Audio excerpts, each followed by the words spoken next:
We did come in on budget on 23-24 and 24-25, and that's meant a de-escalation from level 3 to level 1, which obviously has been a major achievement, I think. It's not to say it's not challenging, and we've just had some updated month 6 figures where we are still forecasting a break even. However, we do have a 4.3 million in-year deficit currently in terms of month 6. And this is partly due to a shortfall of savings, and it's also due to cost pressures, particularly around NI and pay awards. We are actively, though, working on mitigating actions, and we do want to do everything we can to ensure that we do break even by the end of the year. So we want to give you some assurance around that. But there are still some big risks out there, particularly, I think, the Welsh risk pool, and there's some pay disputes and settlements that we're obviously working through. So it's not without its risks. In terms of savings, we've been really focusing on sort of managing and monitoring our savings over the year, particularly as a board. We have a detailed savings plan. We hear about savings at every board, and Sally, our exec director of finance, gives us a breakdown not only of the risks, but of, you know, in terms of where we are with our savings as well. We've got planned savings this year of 31.3 million. We've identified 23.9 so far, but we have got mitigating actions against the 7.4 million. So pretty big savings that we're still having to make. In terms of escalation, we're in escalation level 4 for urgent and emergency care, and level 3 for planned care and cancer. And I know we're going to come on to that further down in the agenda. So that's sort of where we are with our escalation. Around planning, we're doing a lot around transformation and planning. We have our clinical services plan, which is part of our Building Healthier Communities Together strategy. And this sort of forms a number of different elements. We've got the primary community transformation programme, we've got mental health transformation programme, and integrated community care, which is all part of our evidence pack, and you'll obviously be asking us questions, I'm sure, around that. And we are actively working on a case for change, because we need to transform services, and we understand that for the future. We're not doing this alone. We are, absolutely looking at how we can work jointly with other health boards, for example, and looking for better outcomes for the people of Wales. And we're very pleased that we've got our new South East Wales Regional Forum Committee starting to meet next month, I think it is. And we're really hoping that's going to really help, particularly some of our fragile services, to really strengthen our services. So I appreciate it's a very high level sort of intro, but hopefully that gives you an idea of where we are with our finances, planning and escalation. Okay, great. We'll come on and unpack some of those. But thank you for that introduction. I'm conscious that the current executive team under your leadership, Parliament, more recently joined us since you've joined the chair, has moved out special measures and has taken a number of significant steps around financial balance, as we've heard, but other changes to governance and so on as well. So I want to talk a little bit with you about what that looks like, and I'm looking at some recent developments, what that tells us about where the board is in terms of its response to some of those. So to start, in terms of the board's response to the critical incident in the Prince of Wales Hospital roof issue there, obviously the board, I think, responded very quickly to that. But I'm interested in hearing from you what the board understands by why it took an incident like that to raise the awareness of the board in relation to the estate, and what processes, procedures, what new arrangements you have in place which give you the assurance that situation won't arise again. Sure. I'm going to ask Sally to lead on this political item, because the estates falls within Sally's directorate, and I'll be grateful for Sally's perspective.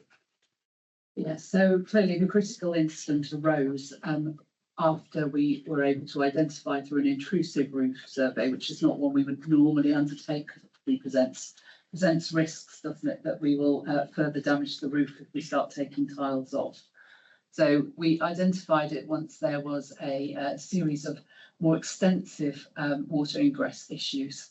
When we then did undertake an intrusive survey, which was a step forward from the previous surveys, which had been external using sort of drones, etc., to survey the extent of the roofs at Princess of Wales, we discovered that there were some inherent design flaws within the building, which meant that it had been there was a lack of ventilation and there was a low pitch, which had led to effectively it sweating and the wood for the battens rotting, leaving the tiles in a sort of perilous safety condition, which is why we needed to move so fast. So it was beyond water ingress, it was the safety issue that caused us to have to move so fast. I think we've had a critical friend review, which we've shared, you commissioned with us, and which has been incredibly helpful in understanding some of the underpinning. This was a building that transferred into the newly formed Cwm Taf Morgannwg Health Board in 2019. And it's clear that the documentation was not complete at the time that it came across. So it didn't fully meet at state code at that time. We didn't have the as-built drawings. Now, I think there's probably a learning piece, which is we probably should have sought those more actively. I suspect that they're probably in hard copy somewhere, and we have not yet located those. But what we have done is undertaken a series of surveys of the areas. We're clear now on the different components of Princess of Wales. It has been built at different times and there are different risks for different parts of the building. The work on the Princess of Wales Phase 1 roof, which was the critical incident, was completed on time and to budget and has delivered some significant improvements alongside that. We now have a man-safe system, which allows us to check the roof on an ongoing basis for maintenance safely. And we also have new solar panels, we have fire integrity issues addressed, and we've been able to refresh some of the wards as well. There's been a lot done in that space as we moved through. The learning is understanding your buildings, ensuring the surveys are up to date, and being able to respond quickly when issues emerge. Okay, so has the board, have you changed any of your systems in light of what happened there? Have you seen the need to do that? Maybe you don't think that there is a need. We have a risk-based approach to our capital programme, which we continue to refine and build on. I think what we've understood is a need to understand that we've got the as-built drawings for our main hospital sites and that we understand some of the risks inherent in it. I think it's fair to say when the building came over, the surveys at that point in time, there was a 4-facet survey undertaken. It did not identify the issues with the roof. And that, I think, is something that we are jointly reflecting on with NHS, with specialist estates and with Ian Bunny's team. Okay. So does the board generally have a sense that it knows where any risks are going to arise? Yeah. Patsy is the chair of our audit and risk committee. Patsy, do you want to give a perspective on that? Yeah, I mean, I can't really add much to what Sally has said, other than the fact that it was an inherent problem. And whilst the building came across to us, it's likely that the previous owners of the building didn't actually understand the issue. So it wasn't that we were blindsided. It was just an inherent design issue. Okay, thank you very much. So then, looking at the maternity and neonatal issues which resulted in special measures, they highlighted significant governance and leadership failings. How confident are you as a board that the changes which have been made to the approach to governance give you the assurance you need that that isn't going to be a situation which arises again? Yeah, so having been at CTM now since 2020 and arriving obviously just not long after all of those issues came to light, I think if you look at how the board now oversees governance from both a clinical and corporate perspective compared to where it was, I think it's night and day, if I'm honest. I think that in terms of the openness and transparency of conversations that we have as a board, both through the formal structures that we have, so the Quality and Safety Committee, the Maternity Safety Board, all of the various structures that we put in place, but also the informal conversations that we have with the board, we very much take a perspective as an exec team that it's better to be open and transparent about everything that's going on with our IM colleagues. We have regular informal briefing meetings. topics are brought up regularly with them about things that are just bubbling on, which may not go anywhere, but it's better to be having those conversations and sharing where those issues are, so that if it does escalate, the board have been early sighted on it. I think also our clinical exec colleagues work very closely together. So medical director, nurse director, HP director, director of public health. They meet every Monday morning before our executive meeting with colleagues from across the organisation, touching base on where things are from a quality perspective, reviewing incidents that happened last week, reviewing any issues around complaints, ombudsman inquiries, inquests, and that then gets fed and escalated back into our executive meeting on a Monday morning, so that we're all up to date on the current hot topics from a clinical quality perspective. And then obviously through the Quality and Safety Committee, there's a very strong relationship between the chair and I and members on the Quality and Safety Committee with our clinical execs in terms of the monitoring of quality issues and standards that are going on across the organisation. I think also the structures we've put in place in terms of an open and transparent culture for our staff to feel more able to speak up is very much something we've prioritised over the past few years. Speaking up safety process that we've put in place, in which we're further augmenting now, is really positive. And I think our risk register also highlights to the organisation, both board and the rest of the organisation, where our key concerns and issues are at any point in time. So I think having been on that journey, and that was recognised through the various auditors' reports, the HRW reports, that led to us being de-escalated. I think that reflects the journey, if you like, we've been on. But I don't think it's a point of us saying, well, we've reached that end point now, we could just stand still. It's about continually looking to say, can we do more? Can we further improve the way in which we're engaging and involving our staff? But I think the closeness between frontline practitioners and our exec team is very close, and we're very aware of what's going on where, and that's escalated very quickly through the organisation. I'll bring Jackie over this one. Good afternoon. My name is Jacqueline Totterdale. I'm the Director General for Health, Social Care and Early Years, and also the Chief Executive of NHS Wales. So welcome. So as organisations in the NHS, we like to think that we are learning organisations, and you started to explore some of that before, so thank you. But what have the rest of the organisation learned from what happened in maternity, and how do you know it's not just maternity that has learned from what happened, but the whole organisation has? So if I could go on bringing Rich and talk about some of the learning work that's gone on. We were very conscious that when this maternity issue came to light, that clearly there was a very immediate issue that needs to be there with maternity, and the learning and experience of people using our maternity services needs to be improved significantly. But it was also really important to us that the learning from that wasn't just focused on maternity. We did a lot of work through that period of time and continue to share that learning with other service areas. So the colleagues from midwifery and neonatal did regular presentations to other clinical teams across the organisation about their experience, about creating an open culture is about everybody working in that open, transparent way. How we engage with families in maternity should be the same way in which we engage with families and patients in other service areas as well. So there was a lot of learning that we took from that as an organisation, and the way in which we used those stories of women and families who'd used those services and shared those with the wider organisation, and almost put that challenge back to people saying, this is what happened in maternity. You need to ask yourself in your service, could this be happening in your service? How do you know in your service that this isn't happening? So that informal opportunity of getting colleagues together to talk about it, as well as then the more structural governance processes that we put in place, I think provided that opportunity for a wider learning. But I don't know, Rich, whether you wanted Rich as our director. Yeah, thanks. Hi, I'm Rich. I'm the interim executive nurse director.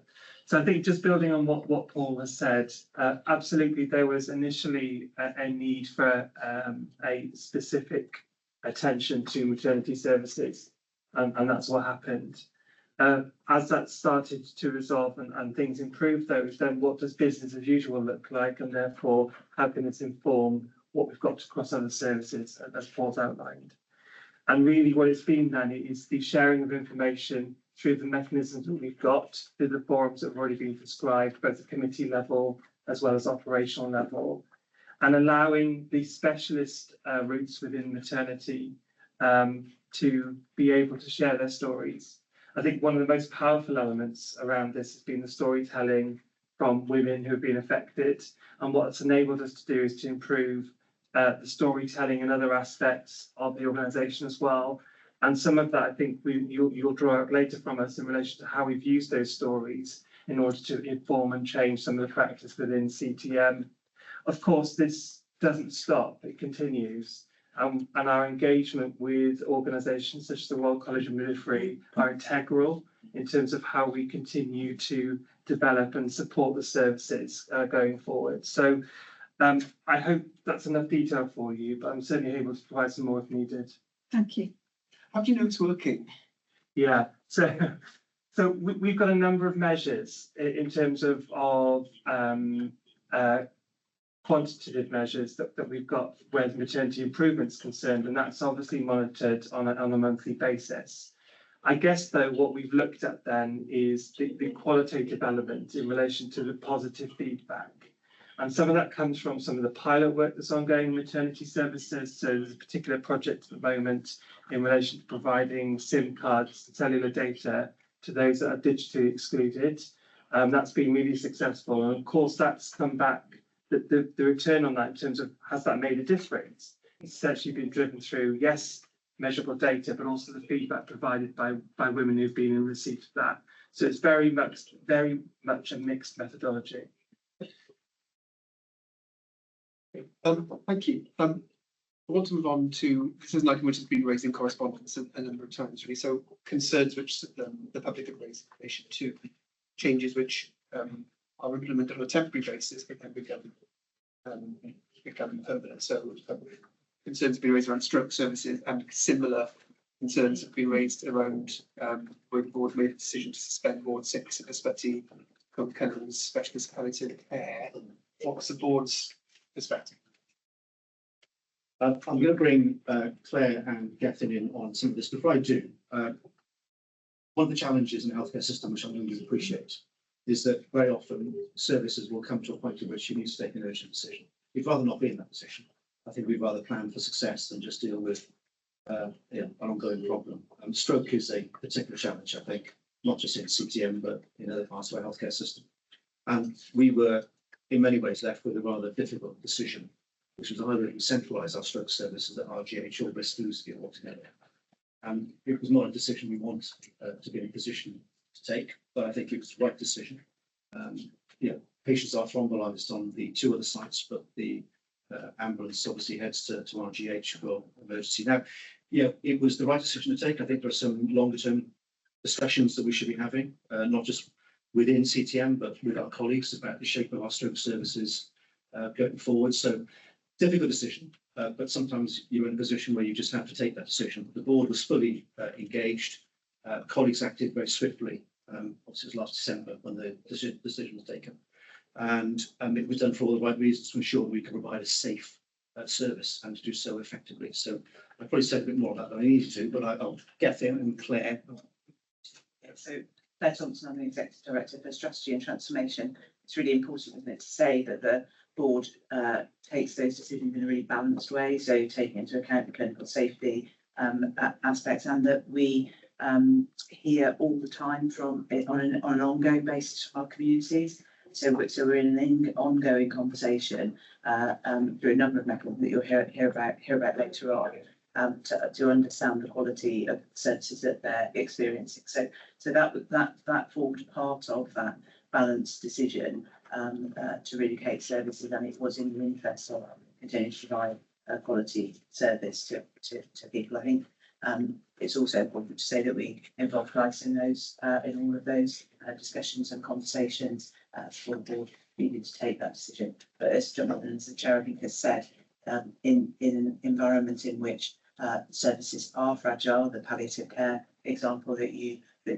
draw attention to was the acceleration of a planned change that is about providing more sustainable services. We are reaching those tipping points.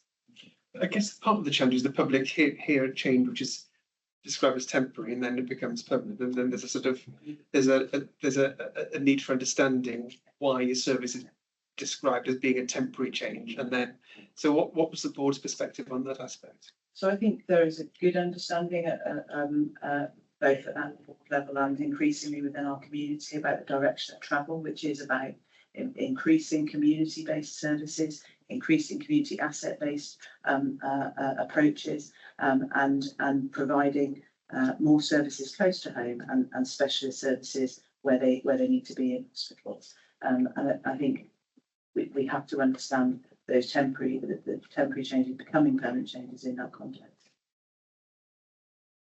Okay, thank you. I want to go back to the finance discussion, just to hear a little more, please, about what some of the mitigations are, which Kathy were talking about in your opening presentation. Yeah, I hand over to you, mitigation, Sally, with the detail. So clearly, we assess our position each and every month as we work through our reporting. Some of the mitigations that we've identified have been further savings in terms of primary care prescribing and other elements that have then fed through. We've also critically reviewed, as at month 6, which is why you see an improved position, some of the allocations that we held within our planning process around potential cost pressures and other elements, and have reallocated that where necessary to provide the overall mitigation position. We still have more to go. We still need to work to address a balance of mitigations going into the year end, but we're continuing to do that and to sort of work hard each month reviewing our positions. We have an established process across the health board where we meet, Gethin and I chair monthly meetings with each of our care groups, going through and challenging them around savings delivery, around looking to find alternatives and to develop those increased savings plans as we go through the year as well, to put us in a better position going into next year. Yeah, diolch yn fawr. So Brand Howell Jones, Director of Finance, the Health Social Care Leaders Group in Welsh Government and the NHS as well. So just a couple of comments in response on the financial position and a supplementary question, if I may. So I think, first of all, recognise the progress made in recent financial years that Kath set out earlier, recognise that the risks you described, Sally, to the position here. I say some of those risks are system ones that are affecting all organisations that need solutions and how they manage this financial year. And also through the escalation process, we've considered some of the arrangements as a board that you've referred to and satisfied in terms of their maturity and support of financial delivery, which has supported some of those decisions on de-escalation. So I think whilst acknowledging some of those risks, our assessment is we've got confidence in your ability to deliver your position this year and you forecast if those risks can be mitigated. And acknowledging the savings gap Kathy described earlier, our recent position received in terms of month 6, Sally, and those mitigations you've described, you've succeeded in closing that gap further, which gives us some of that confidence. If I may, in terms of a supplementary, as a health board, you said earlier, Kath, if you deliver financial balance in year this year, have done so in the 2 preceding financial years, it's a really positive outcome. Can you give us a sense on how you strike that balance of managing financial risk and pressure, whilst also simultaneously striving for improvement in delivering high quality services and improving outcomes? Sally? So clearly we've got an established planning process which is integrated and which involves both the board and our service care groups as we work through the year. It's a continuous process of focus and thinking about what initiatives we'll take to both improve quality but also to deliver the cost improvements that we need. So it is a difficult balance to strike, but the important thing is to have that ongoing dialogue and conversation across both the board and services about how we strike that balance. So it's an area that needs constant attention and focus. On quality, let's bring Richard in as well. Yeah, thank you. So as you might imagine, we've got a methodology in assessing quality impact when looking at both savings and expenditure. So there's a detailed plan aligned to the duty of quality in order to assess that we're making informed decisions. It generates a score and then ultimately informs a decision. I think the important thing though to recognise here is that quality is fed through in relation to all aspects of the operational care group structures and the governance. and finance is no different. There's equality in relation to quality in spending as well as quality in care, and that's certainly the ethos of the board and through the care group management structures.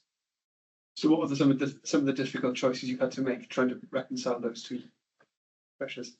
Well, to start with, when we came to the preparation work for the IMTP and looking at this year's financial plan, we started off with a significant list of areas that we wanted to invest in, because we knew that there were key areas of activity where we wanted to invest resources. So, for example, a healthy weight management service, we need to invest in that, looking at our population, looking at the challenges our population face. We needed to identify some resource that would allow us to deliver a very key objective there. Same with developing our digital and data transformation programme, absolutely critical if we're to really alter the way in which our healthcare services are delivered over the next few years and beyond. We started off with quite a large list, and we had to pare that list back and make some decisions as to what would be the top priority of the priorities. But that was just the nature of a significant amount of board engagement in a variety of board development sessions and board briefings that allowed us to run through the list of what was possible and what was absolutely essential if we were able to deliver a balanced plan this year that potentially then could release a few £1 million that we could invest in some key areas. Now that's a tough position to be in, but when I was appointed by the former health minister, now First Minister, I said I would hold the line on financial planning and attempting to deliver a balanced budget. Paul, as Chief Exec, has held the line, Finance Director has held the line, but the Exec team collectively. So this doesn't just fall to the Finance Director to deliver financial savings and a balanced plan. Everybody is attempting to work together to deliver it. So our Exec Director of People, Howell, is chairing a programme group that's looking to drive greater efficiency and to bring in some of the expenditure around our corporate expenditure. So you're trying to share the opportunity to do things differently. So it should never just rest with the Finance Director. It's something that we should all be engaged in if we're trying to get more for the money that we spend. Okay, thank you. You touched on workforce issues there. Keen to hear what the board's strategy is for addressing recruitment and retention challenges across various clinical roles, and really want to hear what the board's view is of the potential for more regional working to solve some of those challenges, which we know has significant potential if it's done properly. So I'd like to hear more from the board on that. Yeah, I'll kick off. I mean, recruitment and retention, we've done a lot of work on in all professional groups. We've improved significantly in our nursing workforce establishment in terms of reducing the number of vacancies, boosting our bank and agency use, and Rich might want to come and just talk about some of the work we've done in conjunction with my colleagues on things like overseas recruitment, retention work. All of that is starting to have an impact now positively for us in terms of our nursing numbers, and therefore, we're hopeful that we'll be at a point soon where we'll be at full establishment. Soon we'll be at full establishment. Therefore, the need for agency and bank reduces. Medical workforce, I think we've made some progress. There is still further work to do, and we've still got some tricky specialties in common with many health boards, in specialties such as psychiatry, where we still have stubbornly high levels of vacancy just because the market in psychiatry is a particularly challenging market at the moment. So having said that, we're not resting on our laurels. We are working collaboratively with our care groups who have those challenges to see how we can think a bit differently about things, repurpose jobs, look at whether there are things that doctors are currently doing that could be being done by other professionals, to diversify that workforce. But I also think we need to recognise that in some of those specialties, going back to Claire's earlier point about the fragility of some of our services, those workforce challenges lead to fragility in the service. And that's where the collaboration and opportunities to work more regionally, I think, are really relevant. I chair the regional diagnostics work in South East Wales. We're doing a lot of work on pathology, for example, where we know we've got some big gaps, not just in our organisation, but in neighbours as well. The only answer for that is to look at how we work collaboratively, but also how we use digital solutions to underpin that, to try and make that workforce more flexible, more disparate. We can accommodate a more disparate way of working in pathology with digital solutions that are coming on stream. So I think it's a collective work that we're doing on that. So definitely an opportunity. I don't know, Lauren or Rich, if you want to add anything. Yeah, I think that we've had a big focus from a retention point of view in terms of supporting our existing workforce, so especially newly qualified clinicians coming into the organisation. So we've had a big focus on the support and the preceptorship and induction programmes for those colleagues. Like you mentioned, Paul, in terms of difficult to recruit to posts, we've been looking at the skills and the competencies required rather than it having to sit within a specific profession. We've got a good process now in terms of advanced practice and that full career pathway that we can offer.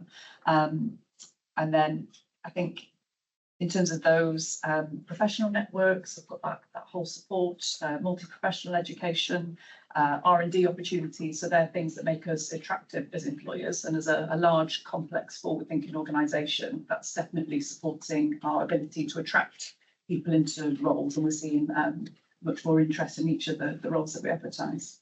So have you got any concrete examples of where that more regional approach is actually solving problems for you? So I think I would use pathology as an example. We're already starting to talk about how we create roles that are more South East Wales rather than an individual organisation. I don't know, Gethin, if you've got any thoughts.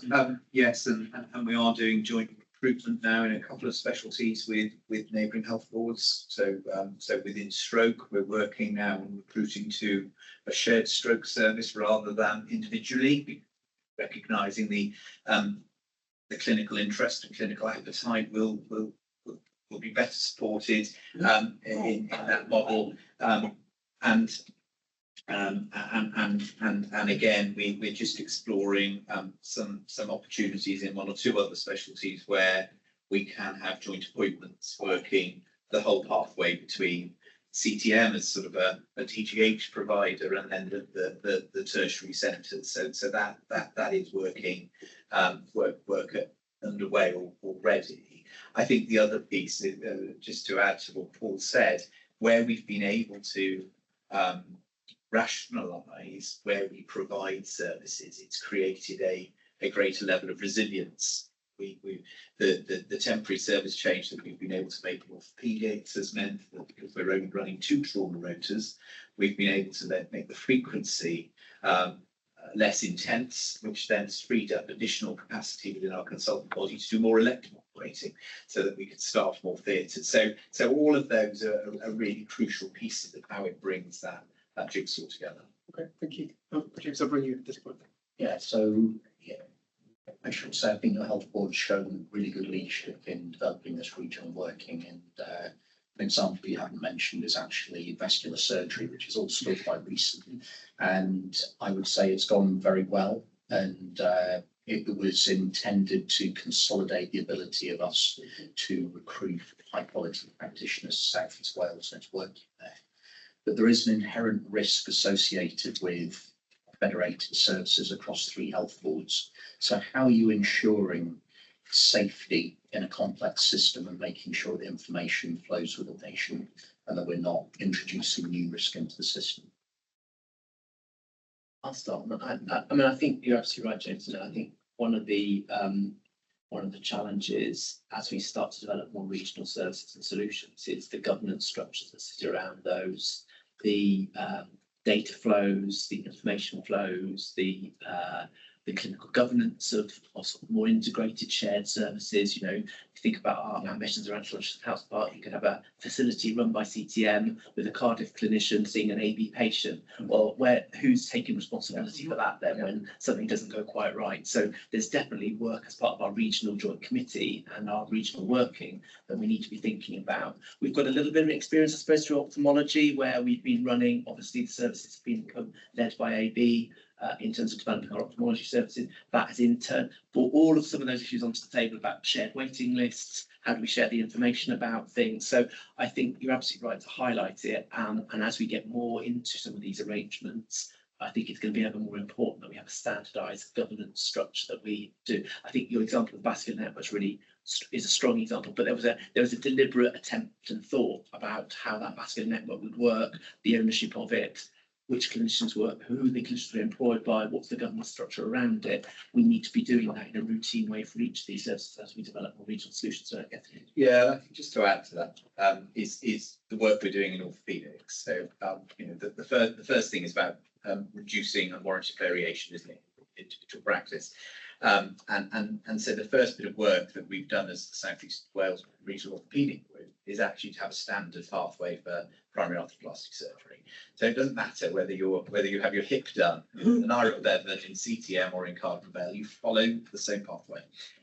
So we've standardised the anaesthetic process, we've standardised the preoperative optimisation pathway, we've standardised the post-operative care, the pharmacy care, so it will be consistent. So it's prostheses. Nearly. That is the next bit of the jigsaw. But it needs that whole piece of actually trying to get us to a place where it shouldn't matter where an individual goes, either as a member of staff or as a patient, you're going to have the same evidence-based pathway of care, and that's been a real focus for us. And how far are you from that being a reality? So the pathway is written. We're testing. We're working that pathway now in the elective orthopaedic unit of Princess of Wales, and Just for hips and knees. Hips and knees, yeah. Yes, yeah. And so we're working that through. So we're testing it to check it works, and hot learning then through the regional orthopaedic group. Okay, great. I'm keen to move on to our next area of discussion, which is about improving access for all. And so this is around access and quality. Jonathan, do you and colleague like to lean on that? I'm going to introduce this bit. Just a couple of areas really to cover off cap on a secondary. Firstly, attempting to do all that we can to improve access for all is clearly a key objective for the organisation, and that's not just in what we do in secondary care. It is making sure that we ensure that people living in our communities accessing high quality primary care and a range of community care based services, so that we meet people's needs closer to where they live. But for those people who are accessing our secondary care services, from a planned care perspective, we did lose a third of our elective operating capacity because of the critical incident at Princess of Wales Hospital, but we have focused on the recovery by reducing the longest waits, the longest treatment time for patients within the health board. We didn't clear the 104 week waits by the end of March, and I'm sorry that we didn't. I think had it not been for the roof, we would have been on a very different trajectory. But we do recognise that we are working now to ensure that by the end of this financial year, we will not have any 104 week waiters. In September, and I think this is critically important, and going back to Gethin's point, we established the CTM Centres of Excellence for Inpatient Orthopaedic Surgery and Cataract Surgery. And as a result of that, we have seen a significant uplift in the level of activity through those services.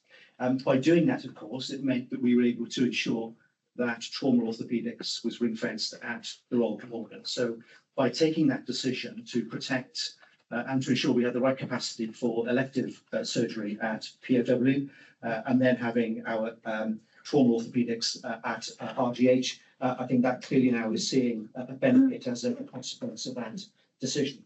Aside from orthopaedics, we are working towards a year-end position of 78-week referral to treatment for other specialties. So we recognise that whilst we're attempting to make progress for those people waiting the longest in orthopaedics, we are really attempting to drive down the wait for those people waiting for other procedures as well. So it's trying to focus on all of those areas at the same time.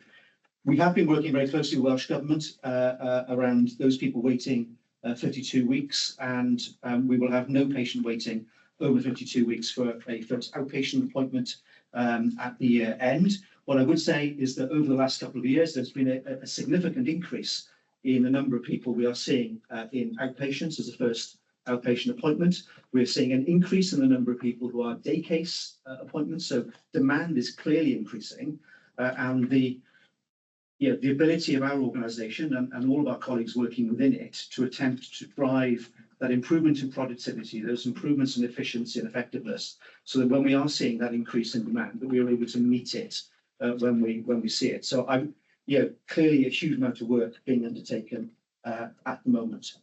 Looking at our diagnostics at month 6, we are behind our plan, and that is clear. There's a particular pressure in CT scanning and non-obstetric ultrasound, where our recovery plans have now commenced as of this month. We are seeing some improvement in endoscopy, and this will move back into compliance later in this year. We are, and I'm assured that we are remaining on course to deliver the 8-week diagnostic target. There is a recurrent challenge of capacity in radiological modalities and endoscopy, which do underline the absolute need for the community diagnostic hub at Llantrisant, and certainly appreciate and welcome the support that you gave to the outline business case to progress that. I think that is an incredible opportunity, not just for CTM, but for the broader South East Wales region, to improve the numbers of people who require that diagnostic support, but also to ensure that we have that day case surgical capacity built into the system as well. Touching on cancer, our rates have improved over the past 12 months. Our performance in August was at 63%. In September, it is forecast to be 63% again. I'm assured that we have seen improved performance in the targeted tumour sites of lower GI, urology and gynaecology. And we have some joint working that is now progressing with Velindre to expedite referrals for tertiary care. That was a particular challenge over the past couple of months, but that is now being addressed by our team and by theirs. Our CAM service has been de-escalated. I'm very pleased to see the progress there across all of our mental health services, and delivering those services in line with the national standards, aside from psychology. Emergency care is also an area of improvement. And again, this is a particular challenge, I think, for the NHS. How do we ensure we have the right model of both urgent and emergency care? You will know that we have seen significant improvements since June in our ambulance handover performance, which has been a priority for the Health Board. We had on average 1,050 handovers over 45 minutes, and in the past 4 months these have been running at 352 cases. The year-to-date performance is 77% of handovers within 45 minutes, and the October date, admittedly we have just over a week to go, is 92.3%. So, this is something that we are remaining focused on. The importance of releasing those ambulances from our forecourts as quickly as possible is absolutely essential. And of course, the board will also want to be assured, as those months progress, that we see an improvement in the ambulance response time as well in our communities. That would be absolutely fundamentally important. If we're releasing them from our forecourts, we will want to know that they are out there and picking people up as quickly as possible when they need to be brought into hospital. If I can just deal very quickly with the issue of weights within our EDs. One key area is, of course, to improve the numbers of people who have sadly waited more than 12 hours, with a level of breach in that particular category running around 10 to 12%. So it's really important that we focus on that as an organisation. It's not just about getting people out of the ambulance. We have to make sure that we are responding to their needs as quickly as possible once they're in our care. We do not deliver corridor care. That is absolutely essential, and really important that we place that on record. And all patients who are experiencing any delays in admission are being cared for within our dedicated areas. But the ability of our system to help people through ED and into the hospital environment if they need it is, of course, dependent on the whole system working far more effectively. And we are working very closely with our colleagues in local government around the discharge planning process, looking at the capacity within the community. We've employed a whole new army of healthcare support workers to help people on the lowest care needs out of hospital back to home with a package of care. So the more we can do with our partners to improve the system, that should and will have an impact on those people waiting too long in our emergency departments, and particularly when they need to be admitted. I'm going to stop at that point because I'm sure there are questions, and some of my colleagues will want to answer some of those on the detail. Thank you. Okay, thank you for that, Jonathan. There are a range of questions that I want to pick up on there, but I just wanted to, you touched on primary care. You had the Audit Wales report earlier this year, which highlighted, and CTM is not alone in this, to be clear, but that there was a struggle really to show the shift in resources into primary care, which we see right across Wales, and that the board's coverage of primary care matters needed strengthening. So clearly that is an area that needs improvement. So what's the board doing about that? there's some strategic matters in relation to the board's ambition for change, which I'll come back to in a moment. But Gethin, can I just bring you on this? Yeah, by all means. So there is we've started with a large overarching programme of transformation with regard to how our primary care services and our community services work together. They're absolutely important that our community teams work in those natural communities with a registered list size, driving that provision of care for our patients locally. So we have established our primary care community transformation programme. That has been supported in this last year by an organisation called the National Association of Primary Care, who are working across the UK in terms of neighbourhood care and how we realise the opportunity there. As part of that programme, we have recruited 3 lead transformation GPs within our patch. So one covering Regen, one covering Taffili, and one covering Merthyr Cynnon, who have been drawn from our clusters. But they are part of then the team that work with us to really drive that strategic view of that shift of care. So within our INTP, we're very clear we're working towards a 60% transfer of our LTC management away from secondary care into community and delivering that closer to the patient in their own home, and pulling that model through. As the chair has just mentioned, we made an investment of £3 million into our hospital at home service, which again is about trying to increase that capacity and capability of keeping people as close to home as possible, either if they become unwell or support them to get home more quickly if they need acute care. The other big programme though, and one of the real benefits within Cwm Taf Morgannwg has been the development of population health and our understanding of our population, and the work now that we're doing proactively around identifying patients at greatest risk, and using both technology as well as our teams to support those patients to be supported at home. So there's the paper and some of what you said now has a sort of quite a significant list of a range of interventions, which obviously you're seeing them as a whole. Mm. I get that, but how will you know what's working? How will you know whether this intervention is effective, whether that intervention is delivering as you expect? How will you measure the impact of all these things? Yeah, so one of the pieces linked to that, we've undertaken a big listening exercise. So we have heard from all our GPs within CTM around what they're finding frustrating and not working. So clearly being able to re-audit those aspects is one of the first pieces.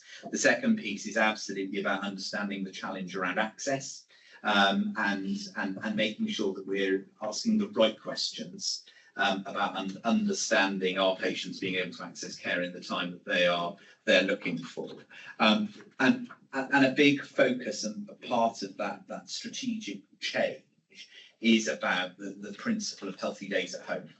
And so being able to manage and being able to record that data and getting that feedback from our population that we are supporting more people to stay at home, to have better health during that time, is that key metric of are we having success? Great. Can I just bring Kath in, the vice chair, because vice chairs, as you know, have a particular responsibility in primary care, and there's been quite a significant focus by the board in driving the agenda. So, Kath, thank you. So we've got a vice chairs group where all the vice chairs meet across all the health boards and trusts, as you know. And we're very, very passionate to transform primary, community and mental health services. So we've been working jointly, and Alex is a common visitor to come and see us and work with us around that. And now Isabel, etc. And we had the summit, didn't we, recently? So that's really, really good. So from a national point of view, and obviously Paul is a key lead on that as well. So from a national point of view, we are really, really passionate as boards to really move forward around the implementation of care closer to home and really improving primary care. community, and also integrating mental health as part of that as well. I think we do need some new metrics to actually measure, to be really honest. What things do you mean? Well, I think there is some work going on now on some draft metrics. I haven't got those in my head in terms of the actual detail, but as Gethin alluded to, sort of access to GPs and that sort of multidisciplinary team, and and then generally going back to health population health improvements as well. But I do think that quite often the focus is very much on secondary care, and we need to perhaps do help with that shift to enable the environment to move. It's a constant challenge. I'm not going to look at some in terms of resources. Finances are always difficult as well. I mean, that's always a challenge. But spending the resources is the most expensive part of the system. Absolutely. Once we continue doing that, Yeah, resources are always going to be a challenge. So prevention and early intervention is absolutely key. And one thing I would say, just before Paul comes in, is around the CTM board, is that we've all got the same vision. We've got a shared vision across the board and across the organisation around where we need to get to. And Claire's just come in and she's really helping us now in terms of how do we implement and deploy our strategy across the organisation. So I think there's some really good work going on. In terms of the primary care transformation board. Yeah, I mean, I think that programme of work is really important, because there is something here about how we engage and involve our local GPs in these conversations. But there's also, we've got to pay attention to the fact that equally we don't want to almost exacerbate that divide between primary and secondary care by just focusing on primary. It's about the whole system, isn't it? So Gethin mentioned our ambitions around chronic disease.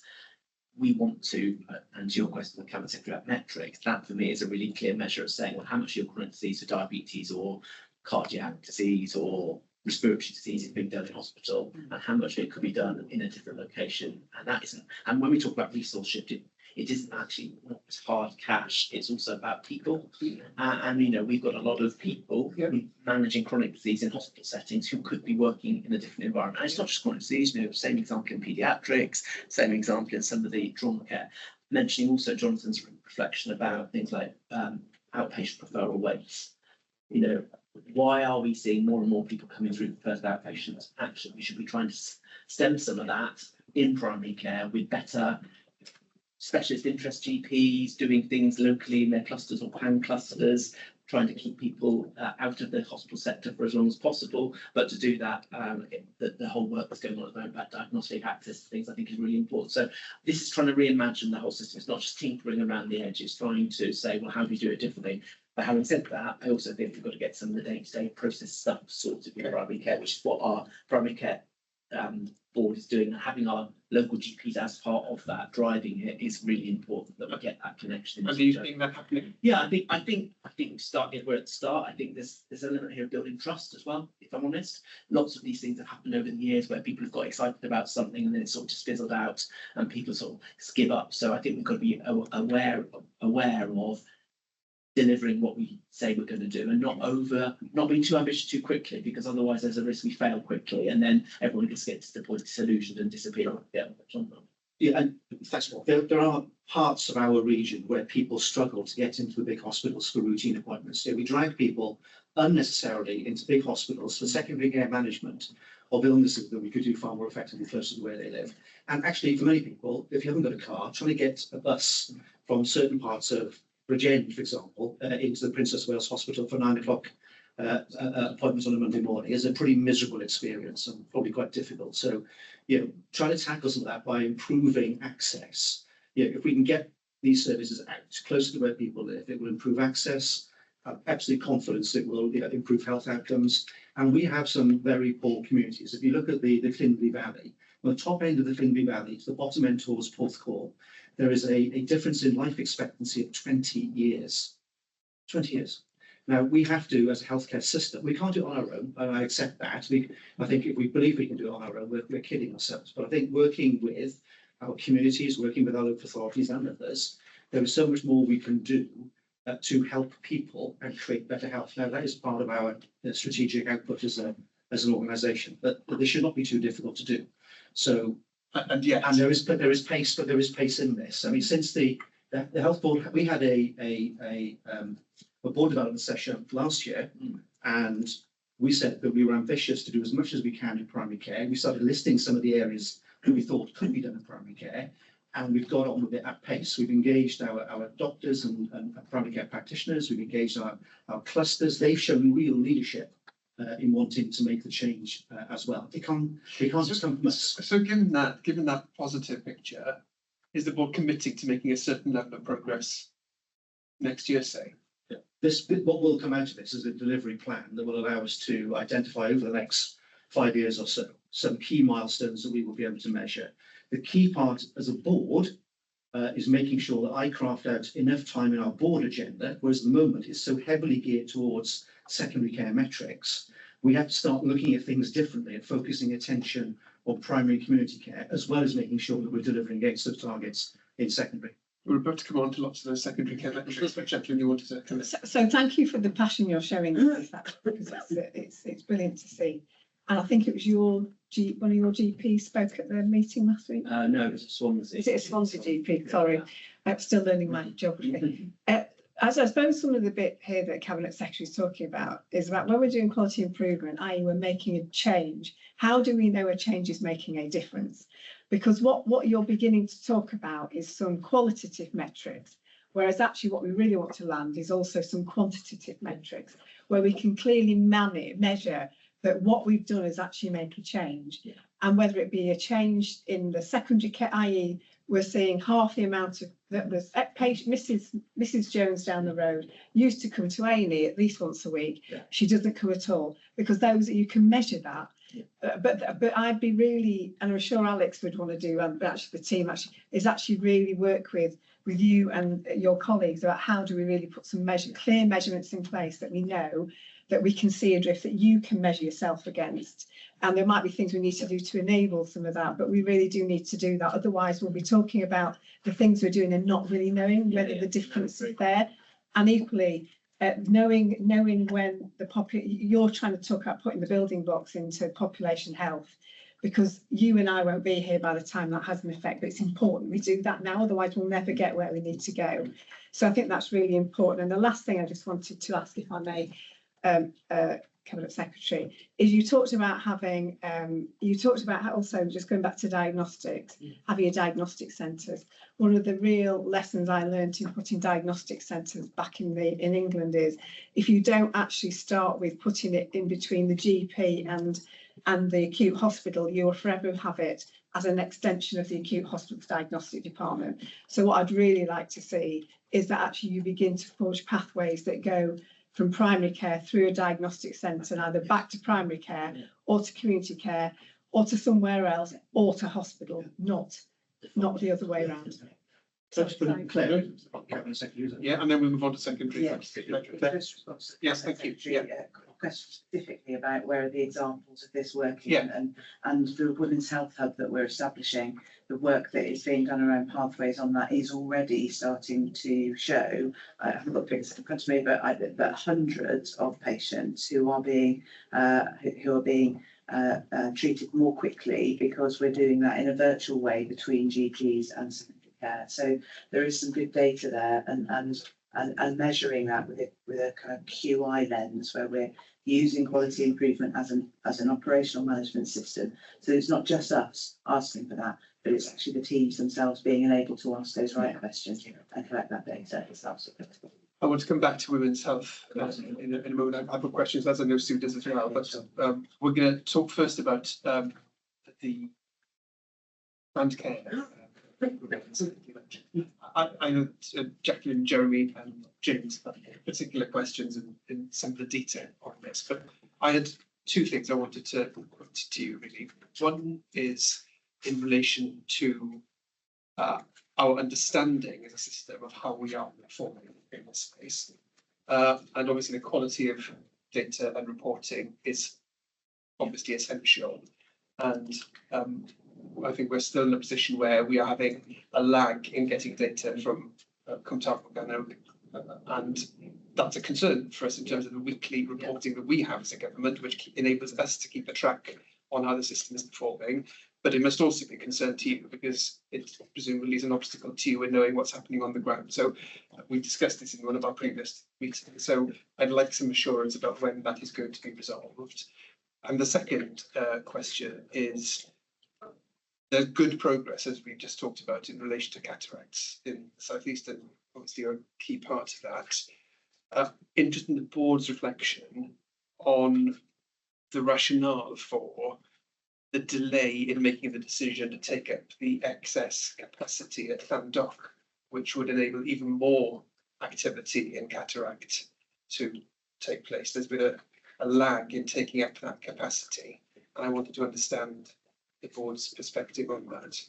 So I'm just going to get into responsibility. Yes. I'll come in firstly on the on the timeliness of data, which was driven by the merger of the two PASs. So we had two patient administration systems. We had one that was covering Merthyr and Llantrisant populations, and then a separate one that was linked to Swansea Bay, covering Bridgend. So in May, we merged those two PASs and brought them to a single instance of a patient administration system for CTM as a whole. That clearly has taken a little time to work through the cleaning of the data and making sure that the people on the waiting list are correct, that they're there with the correct waiting time. That has been a little bit challenging for the last couple of months in terms of submitting our quarter data and our weekly data. I'm confident after conversations with our digital teams over the last couple of weeks that we have resolved those issues now, and that we should be providing data in line with the timelines and of the quality that we would be expecting. So I'm Great, thank you. that we have this. That's helpful. So in terms of cataracts, the proposal came to the regional last month's regional oversight committee, looking at the opportunity of the Llandoch model, and that was discussed at length. At that point, I think there was a level of assurance that we understood around the delivery of the commissioned programme. Clearly, there's been an opportunity to review that, and so we are now proceeding with the Llandoch option, recognising that is cuts across other commercial contracts and other pieces, but that is now in train. Okay. Well, there's capacity there which we could have deployed faster, which would have meant more people would have had cataracts done sooner. I think that must be the case, surely.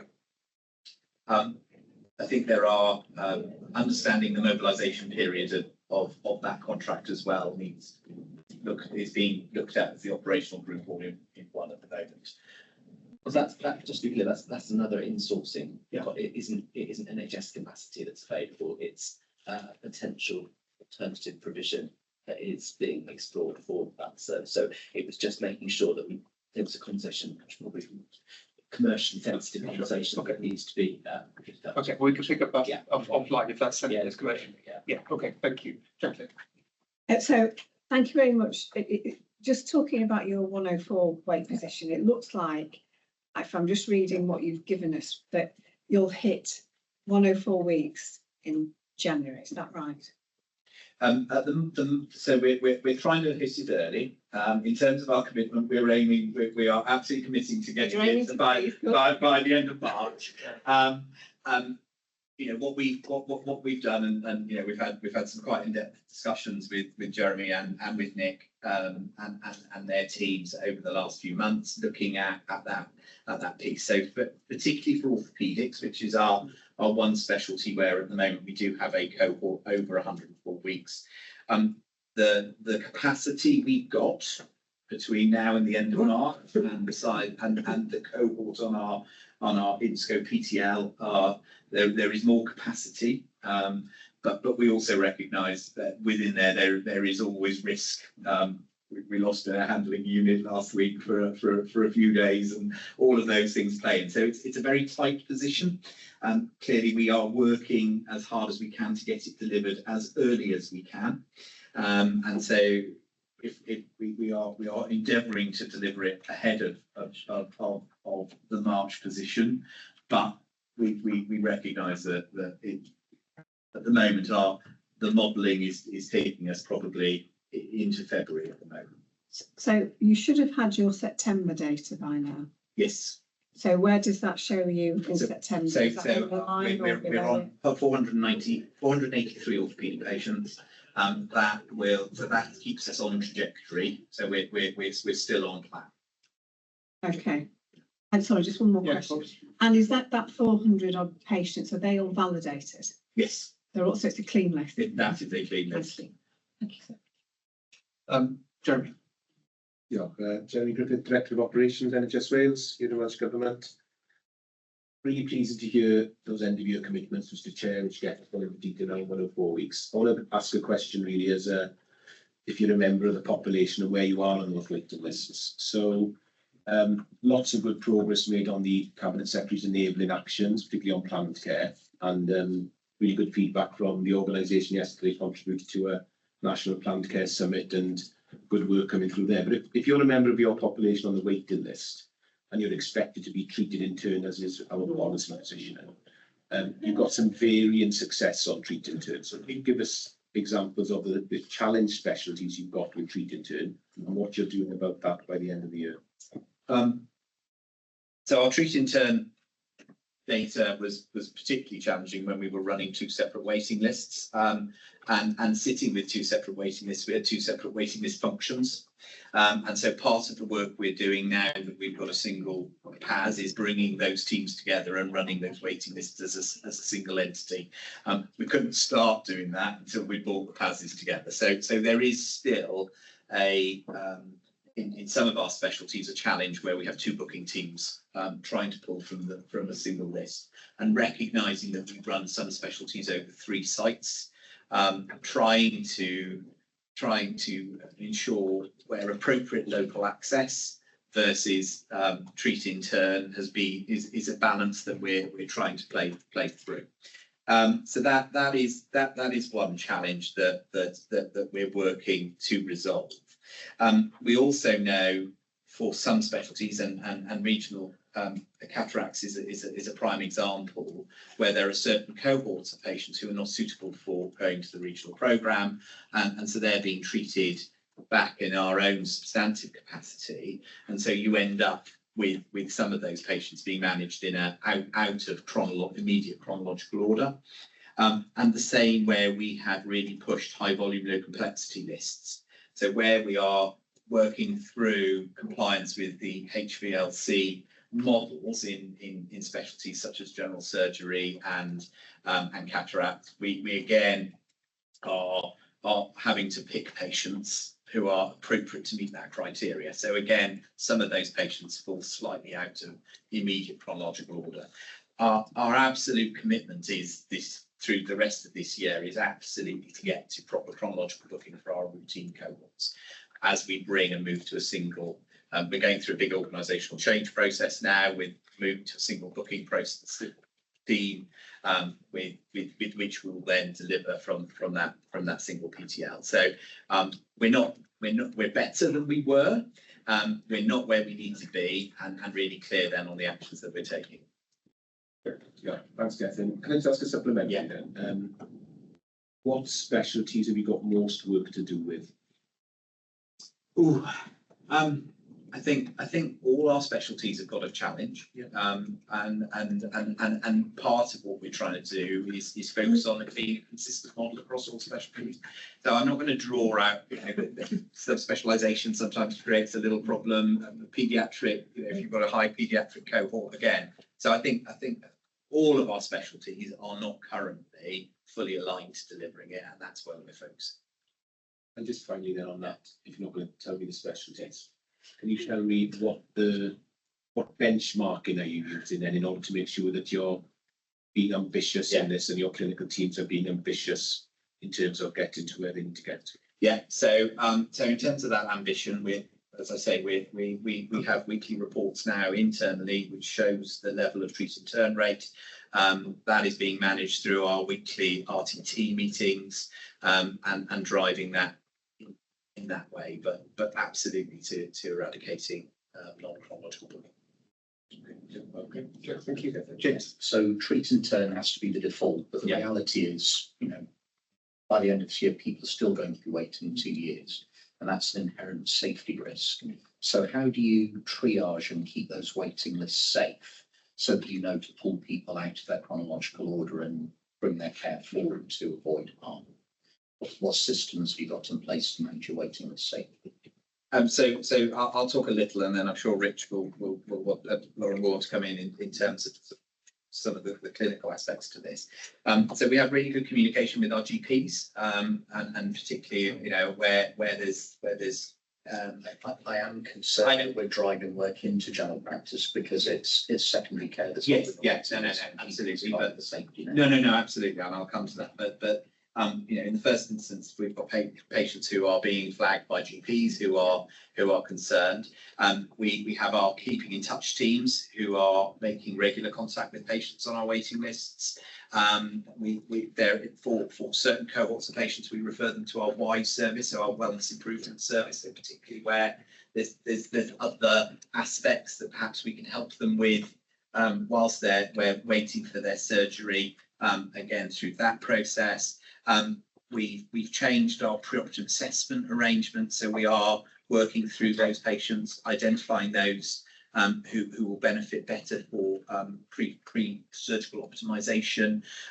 We have a waiting list that has a large cohort of patients who've got multiple comorbidities, and so we are working through that cohort through that prehabilitation, pre-surgery optimization programs to pull that through. We also are then as I say, with our keeping in touch teams, making sure that's all pulled through. But Lauren, did you want to? Yeah, you covered most of it, Gethin. So I was just going to talk about our waiting well service. So really large activity in terms of the waiting well offer, signposting into WISE, so to support people in terms of managing their symptoms while they're waiting, and also optimising them ahead of waiting for treatment. And within that service, we've got escalation nurses. So if we're in touch with these people while they're waiting and people's conditions do fluctuate, then we've got that escalation route back in as well. So do you mind if I'm supplementary? So that was a very good answer, I should say. That's exactly what I was hoping to hear. Even with the robust system that you've got in place, there will be people who come to harm, there will be people who deteriorate. Do you capture those metrics as part of the quality management system so that you are continually tweaking how you manage the waiting list safely? Yeah, absolutely, as you'd expect. And that can come through the PTR route in relation to concerns being raised by either families or patients, which in turn we might constitute a clinical incident and therefore go down a different route around investigation. But then, of course, it's where we do deem harm to have occurred, we've then got a decision to make in relation to what level of harm, and that would then determine as to what level it's investigated. And then that learning is shared with the organisation, of course, clinicians, but also the patient or the families affected, absolutely. Do you collate that data in a way that you can see trends? Yes. Okay. Just finally, I wanted to ask about cancer. Michael, the points you made, which are very helpful. So obviously you're not on target, but and the performance against the trajectory has fluctuated a bit in recent months, although the most recent month shows you converging towards the trajectory, which is obviously positive. I just wanted to get a sense really of what the 2 or 3 most impactful interventions are that you feel as a board will enable you to get back onto that trajectory. As I say, you're heading towards it, aren't you, in the last month or so? So that's positive. But what are the kind of 2 or 3 game changers you feel in that space? So in terms of our planned care trajectory, the first thing is actually having a really clean waiting list. So what you've seen, which is it comes back to the question you asked originally around data. Okay. And so part of this is about us making sure that our waiting list is really clean, it's up to date, and so that's the first thing. So we're cancer. For cancer. Yeah. So the other pieces then, around cancer are So we've had real focus in terms of our managing patients through to first outpatient appointment. We are pushing harder and harder the range of specialties where we do direct to test, and making sure that we are taking patients through the investigative processes as quickly as possible, and that has worked well. The volume, as you'll see, the volume of cancer referrals we get is quite significant when you look then at the corresponding pickup rate of cancers, particularly in some of our high volume specialties like lower GI, gynecology. We have quite a low percentage of cancers picked up. So we've made some capital investments as well into additional capacity for hysteroscopy and other areas. So I think we're really clear that the first priority is getting those patients through. That 28-day faster diagnostic pathway is the first priority. We know that if we have a patient who has got cancer, our time to treatment is good and quick, and so it is about driving that diagnostic pathway to as short as we possibly can. There is an inherent risk within our cancer services, which is the resilience of pathology. We have a proportion of our pathology services delivered in-house. We buy capacity from a private provider, but for part of our population, the pathology service comes from another health board. And so one of our complexities at the moment is managing the timeliness of pathology in order to manage people through that 28-day pathway. But where we've seen real improvement, and I think, when I started in the health board, we probably had a 3-month wait for urgent cancer referrals for our breast service. We've brought that service together into a single purpose-built facility for the whole of the health board. We've got a dedicated operating theatre for that service on the Royal Glamorgan site, and what we are seeing is some of is consistently really high delivery of 62-day performance then within breast surgery. So it's been a complete transformation of that pathway, and that's what we're trying to replicate then across other specialties. Okay. That takes me on to the next block of questioning, which is around services for the future. Thank you. And actually, I wanted to talk about Snowdrops. I've been to visit them. It's genuinely impressive when you can see the impact it's having by having that integrated offer. So I think that's had an incredibly successful impact. What the board's reflections really, I don't think we are seeing a similar improvement yet in other women's health services like gynecology. So just wanted to get a sense of what the board's oversight is of improvement in that area as well. I see you on that as well. Just wanted to bring in Claire on this one. Sure. So the board, through its strategic development committee and operational delivery committee, is able to look and pay attention to both the long term and the immediate. In terms of women's health specifically, we're focusing on the development of the Women's Health Hub at Cwm Taf and as I mentioned earlier, really starting that work between primary care, integrated sexual health services and gynecology to already to redesign those pathways before the physical facility is available. We've got a gynae hub, and I suppose one of the learnings of the Snowdrop Centre is that consolidation of those specialist services. So I think what the board's oversight is of the consolidation of specialist services where that is required and will drive better quality outcomes and greater accessibility in terms of timeliness and the creation of more infrastructure and opportunity on a community asset based for those diagnostic and lower intensity aspects of care. So I think if that helps answer sort of a bit of the Women's Health Hub and a bit about the board oversight of that as well. And what's your sense of the time frame for that having a the impact on the ground. Well, so I suppose what was some of that impact has already been felt in terms of the pathway redesign and the work we've been able to do in the Gynae Hub. I think the Pathfinder Hub in terms of the community facility, the commitment is that will be up and running in Q4 in line with our plans. So and I would expect that would have a commensurate impact in terms of accessibility and no dependency care. So thank you. Sue Trinkler, I'm the Chief Nursing Officer at Welsh Government and Nurse Director for the NHS Wales. Thank you, Claire, for the update. I wanted to say I am confident in your progress so far that you've made on the women's health hubs, and it's good to see your delivery plan so far. And thank you for the work on that. You've sought to really meet the brief that has been laid out within the women's health hub specification. I guess my question for you is, how are you ensuring through the work that you're doing on building your women's health hub, the Pathfinder particularly, that women's voices are heard, particularly from arenas that they're not normally heard?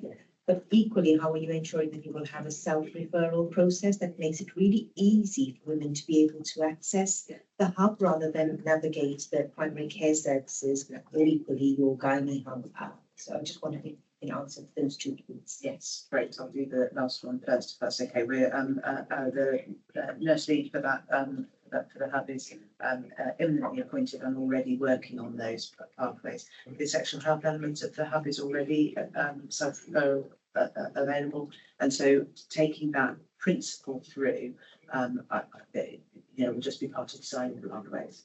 And we've got secondary care, primary care, and nurse leads all involved in that in a multidisciplinary way, which I think helps challenge some of the preconceptions about the appropriateness of open access services.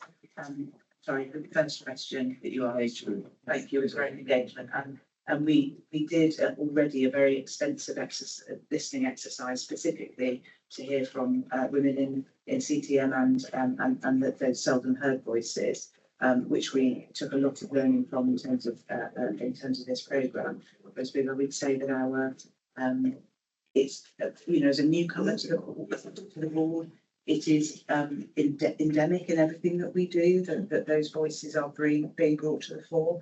It's part of what makes people who work here passionate about working here.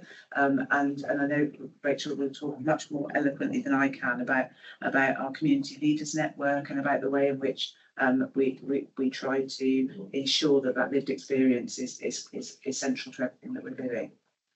Can I just bring Rachel in on the engagement part of it? Yes, that's okay. Yeah, thanks. Thank you. Rachel Rowlands, I'm the independent member with Focus on Community. So the community leaders network, I think it's fair to say when I joined the board 18 months ago now, the community leaders network was struggling to actually find its place, find some traction as a partnership between the health board and the third sector, the community sector, and individuals that wanted to come and talk about what life was like and what their health service felt like very, very locally. And we did a lot of work with the members of that network, which I think is up to over 100 members now, to understand how they could get the most out of those networks, so that it didn't feel like it was being completely led by us. And we did a lot of work through our comms team, through other people like Beth Underwood, who's involved in the Health in Housing programme, which is a fantastic programme of work, understanding how poor housing impacts on health and some of the issues that we face around respiratory conditions, etc. So as a result of that network, we've delivered in the last 12 months, we've delivered programmes around pension credit uptake to make sure that people are not living in cold, damp homes, and the sort of older, not colder work with care and repair is a direct result of that work. We've done work around vaccination uptake to make sure that we use all of our community connections, all of our community champions to get those messages out. So the work feels real. It doesn't just feel like we say that we talk to the community and there's no evidence that we do. It really does feature very strongly in the programmes that we develop. So yeah, it's a pleasure to be involved with that work. as a member of the community in CTF. Yeah. Okay, wanted to move on to the next section, which is about strengthening how we run the NHS. Thank you, Captain Secretary. I've just got a few points by way of introduction based on the matters that were listed in the evidence paper. Firstly, just in terms of the strength of leadership and the strength of the executive team. The executive team is in a very stable position. There's no doubt about that. I came into an environment that was already pretty strong, and that exec team has continued to strengthen in the way that it works together with Paul, the way in which the exec team work with the wider board. We only have one interim post at the moment, and that's Richard, as our interim exec director. So we've been very lucky in having a very stable exec team. We've had some turnover. So Linda, our director of transformation strategy, left, and that's when Claire joined us. But we've had no problem in recruiting into posts. A team that works incredibly cohesively together. The board is equally. My assessment of that is the board is also very strong. We've had some fantastic additions to the board through the IM recruitment process. That is also very important in giving that leadership to the organisation, not just in terms of assuring ourselves as to the progress against our strategy, but also ensuring that we are working collectively as a board in delivering the sorts of things that we need to be delivering as a healthcare system. That strength is something that we are constantly focusing on. We can't just focus on the strength of our clinical staff, our care groups and others, as much as that is incredibly important. We, as a leadership team, collectively have to demonstrate that we are functioning in the way you would expect us to function. So that's something that we are constantly working on as a team. We had quite an ambitious away day on Monday of last week, and that looked at our ways of working. It looked at how we structure our work, how the board operates, how committees work, our board developments, board briefing sessions, and making sure that those relationships are very strong. So as a starting point, that I think is absolutely fundamentally important to the way in which health boards operate, and certainly in CTM, I regard that as being an absolute priority. Succession planning is clearly very important. Exec team colleagues are supported as well to consider their future. So that doesn't mean we look to get rid of people, but it does mean that we support and encourage people to participate in those chief exec opportunities that HIW run, for example. So lots of opportunities there in terms of supporting professional development. And Paul, as chief exec, has been very ambitious in supporting his own team to develop as individuals and not just to develop as a collective. I would say that there are clearly a range of activities that we are focused on in terms of supporting board level leadership, but fundamentally the shift to the care group structure has been really important. Embedding that over time, I think, has been rewarding. We have seen people leading those care groups with real enthusiasm, developing their own skills, and that relationship through the system, not just the leadership expressed by the board, but making sure that our care groups are working effectively, that others who are demonstrating that sort of distributed leadership. It's a big organisation. You can't run it just from the top. We have to rely on people to be leaders within their clinical teams and elsewhere within the system to deliver sort of transformation change that we need. And I think that's been incredible to see how those staff have come on. I think it's demonstrated really the benefit of shifting to that care group structure. In terms of our staff, if I look at our turnover rates and look particularly at nurse vacancies, our health board has fewer nursing vacancies than it has for at least the last 5 years. Historically low levels of nursing turnover. I think we're currently at 5.45% against a high of some 12% back in May 2022. So that is a significant improvement, a huge amount of work being done by our exec director of people and his team to consider how we support staff who are thinking about leaving the NHS to think about whether there's something different they might want to do within the NHS, identify challenges before they become a crisis, at which point some people then decide to leave. there have been, not saying it's because Jacqueline sat there, but I know of work that's taken place in England over the years where there's been more focus around addressing the rate of attrition in addition to addressing the rate of recruitment. So I think that's really important, trying to improve how we treat our staff in a way that makes them, or perhaps encourage them to want to stay within the healthcare system is really important. And within that, the delivery of our new people plan, I think is potentially a game changer, sending out the right message about how we treat people, how we value them in a way that will hopefully support them to stay working with the NHS for longer. And the ambition around our staff survey, we have set ourselves a very ambitious staff survey response rate of 40%, and I can say that because we've said it in public session. We did very well last year, and we have been out as many hours as God can send, out onto our wards, into our hospital environments, out into our communities, talking to our staff, encouraging them to tell us what it's like to work for our system so that we can better respond to what they tell us. So staff engagement has been really quite high, and we have set ourselves a very ambitious target to reach before the end of the calendar year when the deadline closes. Thank you for that. I was interested in reading the paper. There's a quite a long list. You touched on some of them now in relation to clinical leadership about the support that the health board is providing, which sounds impressive. I was interested in that more broadly as a question. When we're looking at service changes, when we're looking at regional ways of working, when we're looking at anything where the public experience healthcare in a different way, that can sometimes be a difficult message to explain for reasons which we all understand. And so the role of clinicians in that is very powerful, isn't it, in terms of advocating for change, leading that change, and making the case to the public about why the change is the right thing to do. So I was interested in hearing a bit more about how you feel that role within the health board works. Do you feel it's going well? Is there more that you want to be able to do when you have brought about change? Has that been a component of it? I'm sure James and Sue will have a take on this as well. I'll bring Laura and Richard Coffey as the two sort of lead clinicians here today.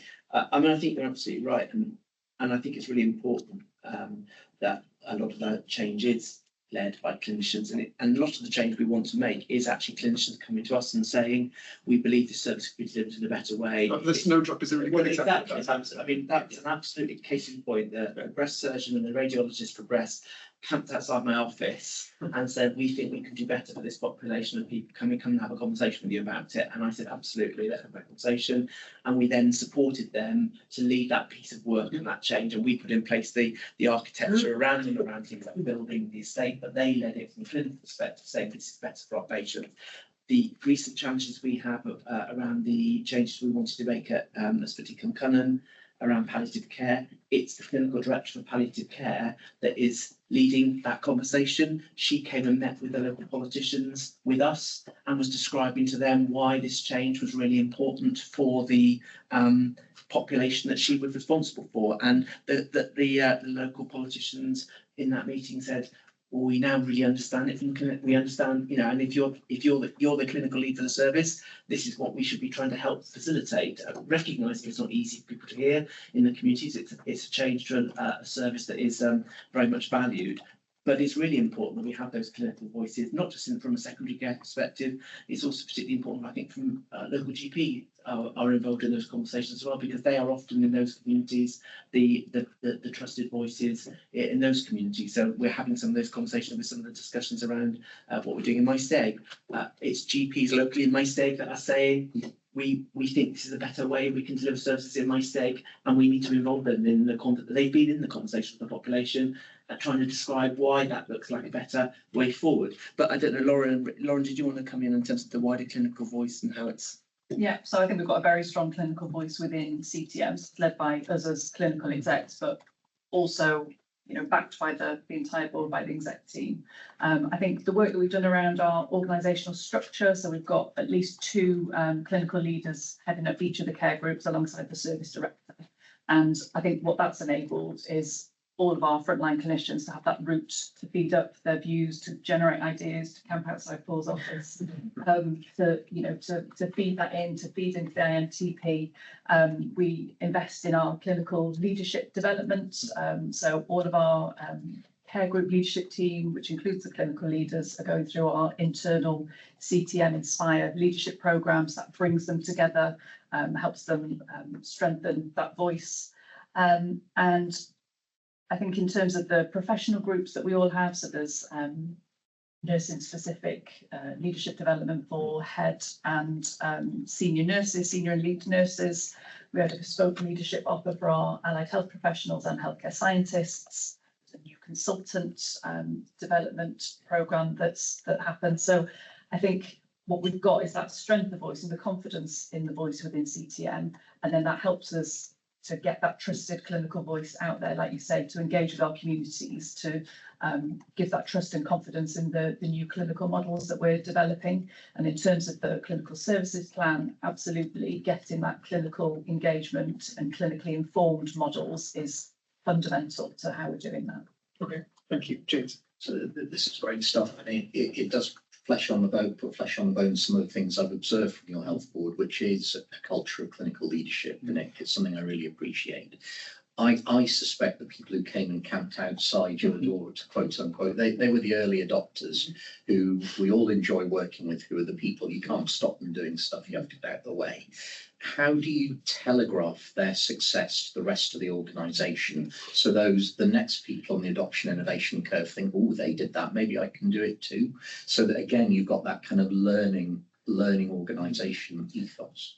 Now I'll come in and perhaps give some further response, because I think it's absolutely, we've got to, I said earlier about building trust in the primary care space, we've also got to build trust with our secondary care clinicians, because there's lots of frustrations that they've had over a number of years of wanting to try and get stuff done and being met with sort of barriers or blockers that need to come in the way. And, I think we can't do everything for everybody because we only have finite resources, but actually so many of the ideas that come forward from the clinicians are actually not about spending lots more money. It's about saying, well, actually, could we do this in a different way? It might just need a little bit of pump priming or a bit of something else, but actually largely it's about better use of the existing resource. And I think one of our challenges, as you know, is running services across 3 sites is always a challenge. The breast unit development was a good example where we were able to bring things together, improve outcomes, drive better efficiency and of use of our resource. And interestingly, I think that success has been noted by other, I'm not a clinician, but clinicians are generally quite competitive. And if they see one set of clinicians getting something, then they'll say, well, how come they got that? Well, we need to do something different about that. Then we'll go and speak to Paul about that. We'll speak to Gethin. And I think I don't know what you feel, Gethin. I think culturally, we've got a much more can-do, engaged conversation that goes on now, even in specialties where, if I'm honest, when I started, I would have probably thought, we're never going to get those clinicians to come together or work in a different way. I don't know what your reflection is. In terms of the care group structure, that has brought the clinical teams from the various sites working as one. So the historic operating model saw them work in silos. They now work as a single team, and that ethos of you are a team for CTM rather than you are a team for hospital has been a really crucial part of that. But I think if you look at the changes made to orthopaedics, that's not a change that I've driven, that's a change that the orthopaedic team have driven. If you look at the changes we've made to our urology model, that again has been driven by our urologists. That's something that they've been pushing and asking for. What we've done is enable it and help them. But outside of some of the surgical specialties, one of the upsides of the difficulties associated with the critical incident of Princess Wales has seen clinical teams work far closer together. So our paediatric teams now are really working as a single entity, and how they function. We clearly, as part of that, had to move just prior to it, had moved maternity and neonatal up to Prince Charles to enable additional electrical works to happen. Again, we're seeing now far greater movement of our consultant body across. So there are little things that have driven, and there are much larger changes that it has enabled, but it is a very different. Just ask for yes, absolutely. So you talked about needing to build trust in secondary care. I think one of the reasons you need to build trust is actually lies with the doctors, that they medical training inherently does not train people to work as a member of a system. But it does sound as though you